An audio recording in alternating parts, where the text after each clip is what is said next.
ลุ้นเลยว่าสิได้เท่าใดป้าอยากได้ตัวใหญ่ป้าปลาดุกโอ้โบราณสบายดีพี่น้องเบิ่งสุขคนเด้อมื้อนี้แน่นสิพามาเบิ่งสาวเจาะเก็บป่าเนาะเพราะว่าสิได้หรือบ่กระถางเริ่มเลือกน้องเขาเจ้าเนาะเดี๋ยวเฮาสิมาเบิ่งเขาเจ้าเก็บแต่ว่าเฮาบ่ได้เก็บดอกเนาะบ่แม่นน้องเฮานี่นะว่าเดี๋ยวเฮาสิไปเบิ่งเนาะพี่น้องว่าสิเป็นจังได๋เขาจะให้เฮาลงเก็บน้ำอยู่บ่เนาะเดี๋ยวสิเป็นมือกองให้สาวเจาะพร้อมพี่น้องเป็นมือกองให้เจ้าของพร้อมป้าไปเนี่ยทางใดจะเล่นเป็นมือของอ้าวสีลมแล้วนี่ไปโอ้เพิ่งกำลังจุกโอ้บกแล้ว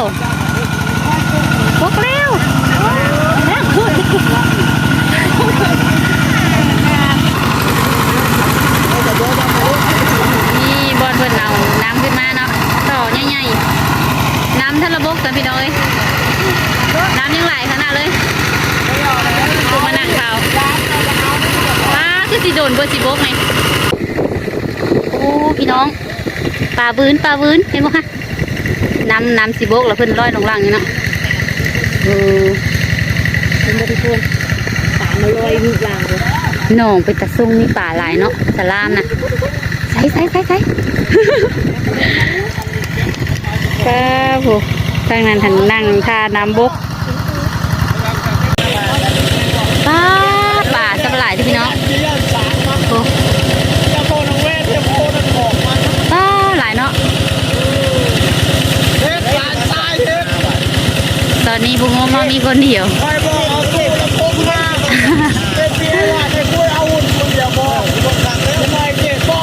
ป้าตัวใหญ่ทั้งนั้น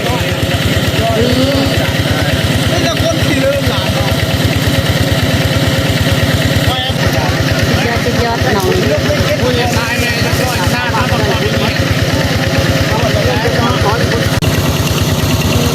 จับแล้วโอ้โหตัวใหญ่เป็นผู้เบิ่งที่ดีเด้อพี่น้องคลิปนี้โอ้ไปเลยตัวใหญ่สวงอย่างเดียวได้ทั้งเทิงจับเบิ่งดูตัวใหญ่นะปลาดุก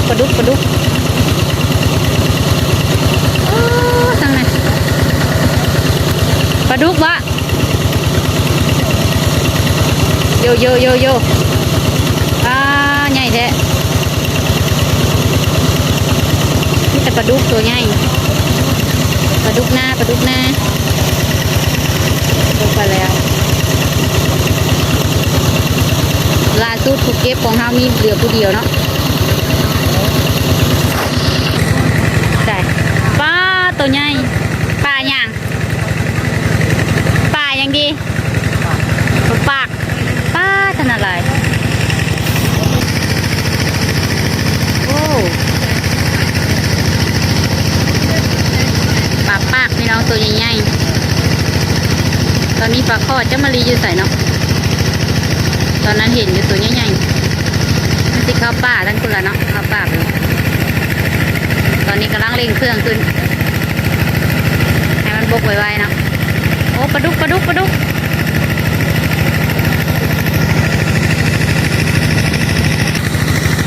เบิ้งดูเบิ้งนี่ตัวใหญ่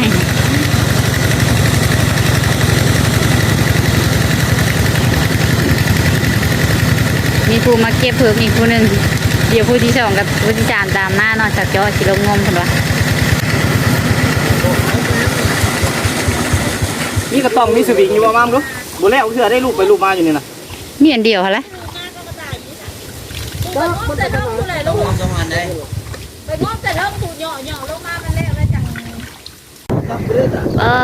รอบแรกมีแต่ตัวใหญ่ๆเท่าใช้กระถางนี่ปะจะคน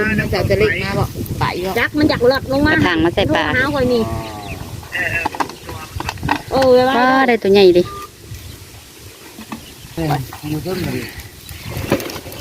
เลือกเอาบ่ปลาตัวใหญ่ๆโอ้ยปลาดุกปลากันนั้น อยากจะ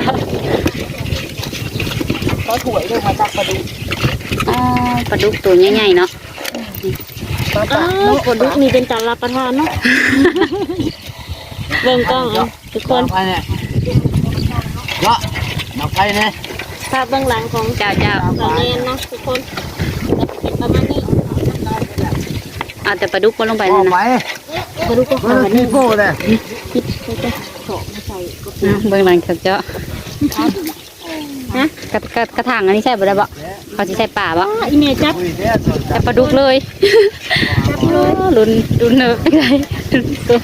รุ่นจับเอาเลยปลาดุกเตียนในคาประจำเลยนะอ๋อเก่งขนาดนี้เขาจะเนาะ อาชีพเก่า อาชีพเก่ามาแล้ว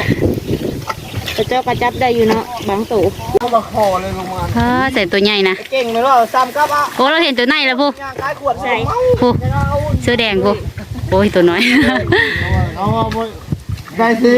เราส่งแก้วได้ ทางนี้เมาแล้วบ่เห็นป่าอยู่ มาแล้วเห็นอยี่บ่ปลาหนาว ฮะนี่ ใช่ตัวเท่าไหร่ หอย โอ้ ขอเหล่า2แก้วเลย เขาปลูกกับ ไปได้ตัวใหญ่โชว์แน่ดู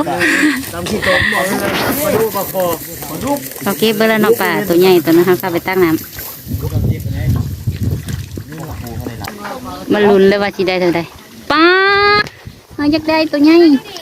ยังดูห่ะโอ้คืออยากหมานเนาะ การปลูกเกือบสองบ่กินนะตัดสากเลยเด้อร้านไทยเด้อตัดไปแล้วตัดไปแล้วบ่ต้องเข้าเกือบสองโลบ่กิน มือกองสิเบิ่งซอยได้นี่เห็นป่าอยู่ใส่ ดูภายในอ่ะ จิชุ่มให้ดอก เดี๋ยว ดูไม่ขาดมันสองเด้อ มือกองจับอยู่ต้องเห็นแน่นอน บุยเด็กตูอย่าตุกติกอย่าลักเอาเด้อ ให้รักบ่ได้ต้องจับดู ปุ๊บโดดได้ไหมจ๊ะจ๊ะปุ๊บโดดได้ไหมพ่อจันโดดเลยโดด ลุยๆเนาะ สาวเจาะก็พอสาวเจาะนั่นนี่ปลากองละโดดเลย อย่าจะดังตุ้ม เอ๊ะบ่มีปลากดกับปลาสะแงกับปลาดุก โอ้คือสิได้หลายในกระถางอ่ะเนาะ ลุงลิงเด้อเป็นตะเพงใครเห็นปลาดุกก็ตบหัวแล้วเด้อใครดุก็ตบ โอ้รอบสองปลาปลาดุกต้องไปแล้วกระปูใส่นี่ ปลาของหาปลาสะดุจรูนี่ซีนมันสีปุกหัวมันสีแรก ตัวใหญ่เลย หัวมันสีน้อยๆอันนี้จะมีเป็นไรนะซีนลายอันนี้เป็นลูกมัน ลูกมันลูกปลา ปูนาเอาใส่นะ ที่กระสอบ อากาศ จะลองจับอย่างอีกนะตัวนี้ ปลาดุกปะ ก็กลัวเราก็กลัวอย่าสิอย่าสิ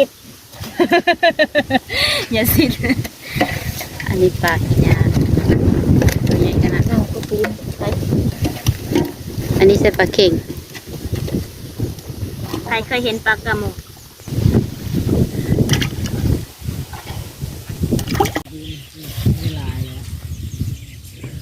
โอ้โบราณเนาะเฮามันเป็ดเนาะ สะอ่อนปลา แล้ว นี่ ปลานี่นะ นะ ฮอดแล้วบักซีน่ะ นี่ทุกคน ปลานี่นะ ปลานี่ทุกคน ป ป ลา ลาปากเป็นเนาะชาวเจ้าก็สีลงแบบงานเดินสามเสียวให้คนเขาไปเบิ่งพวกคนละ10,000ปลาปากเป็นเนาะทุกคน ปลาปลาแล้วช่วงนี้แหละจะว่าปลาปลาเป็ ใคร น มาดูมาชมได้นะคะปลาปากเป็นใครจะดู บอกอยู่แล้วมือกอยกินนี่มือกอย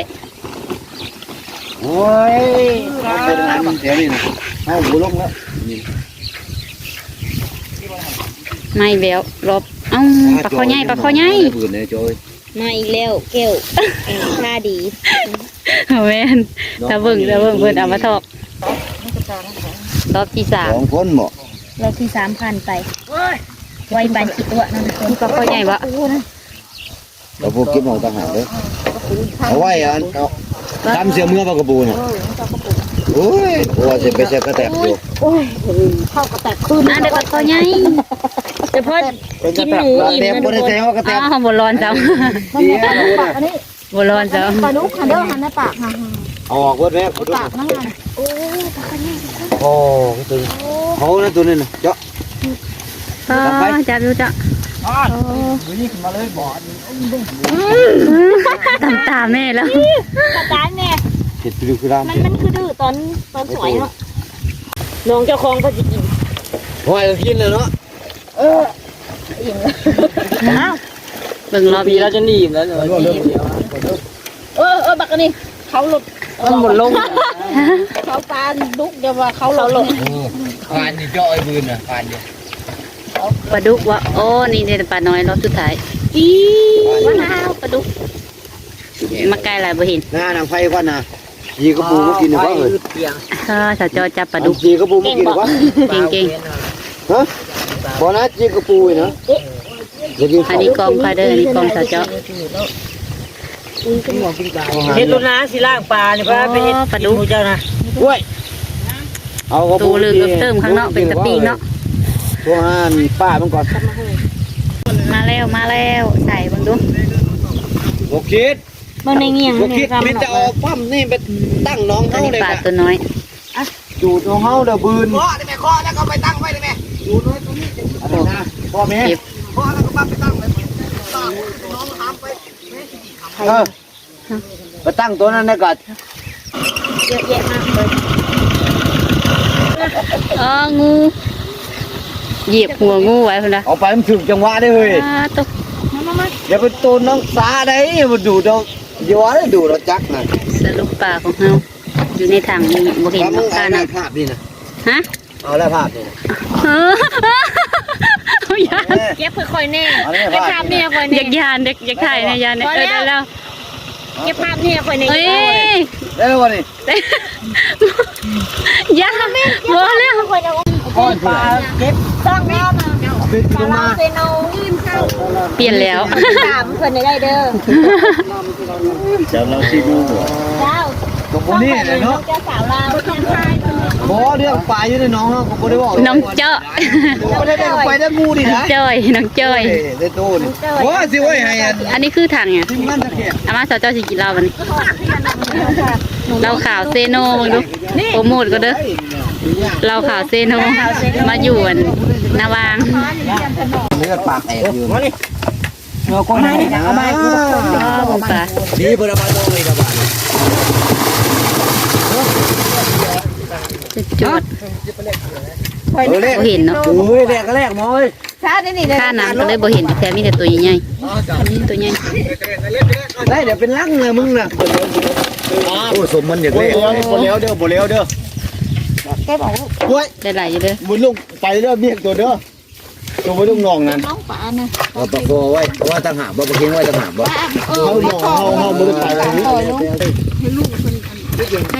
มันนี่ขาดมันงูนะเจ้ามึงเอาไก่นี่ไปแล้ว นี่โอ้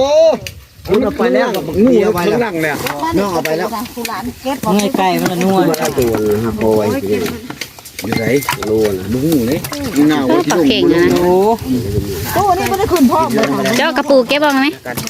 คืนเมื่อ ลงเลยล่างปลาอยู่เทิงก็ยังเมื่อยกว่าแล้ว แล้วเลยแม่มืดที่บอกจะคืนเมื่อบ่ฮู้นั่นละ ปลาเข่งนี่เป็นตะปิงแล้วเนาะ เราบ่ได้มื้อตูดอ่ะ บ่นะคืนมื้อเที่ยงนี่แห เอ ละ อเรื่องนี้เรื่องเราก็ขึ้นมื้อน่ะเนาะ เอ๊ะกลางด้าแล้วนี่คือ กูลงบ่ซะเลยเดี๋ยวนี้น่ะโอ้ย ทางนี้เป็นทางปลา โอ้ย เข่ง เที่ยงนี้โซสมุนนี่ เอาเดี๋ยวเดือนนึง เขาได้สั่ง มาเช้ามาสายบ่ฮู้ปืน เจ้าเก็บกระตุ่มกระถังเมื่อละบัดนี้ เดี๋ยวบ่ต่ำกว่า2-3มื้อ เดี๋ยวแล้วเนาะ อันนี้จะไว้ล่างปลาเปล่าเอาไว้มันล่างปลามื้ออื่น เอาปลามาส่งข้าเจ้าแล้วก็เมื่อเนาะพี่น้อง ปลาก็เสร็จลงเสร็จลง ได้เยอะฮะนะอันนี้บ่แม่นน้องเฮานะจ้ะเนาะ นี่เขามาลักปลา เฮ้ยโยยซะเนี่ยเอ๊ะเฮาก็ได้มาปิ้งอยู่เด้อันนี้มาเก็บใส่ข้าวเจ้าซื้อเนาะ ลักเอาได้นี่อย่าบอกไปเด้อ โอ้โหอะไรล่ะได้มาปิ้งเลยได้อยู่ประมาณ10 โลบ่ ประมาณ10 โลนี่แหละ 10กิโลน้องบ่ใหญ่ปานใดเนาะหักได้ปลาข้อใหญ่ปลาดุกขนาดเนาะเหลืองอึมเติมเป็นตะปิ้งแซ่บ แม่นอยู่บ่ล่ะ แม่นรถเฮาคันนี้ล่ะสำหรับคลิปนี้ก็ขอจบไว้เพียงเท่านี้เด้อพี่น้องจังได๋ก็ฝากเป็นกำลังใจให้แน่เด้อบ๊ายบายพบกันคลิปหน้าเด้อ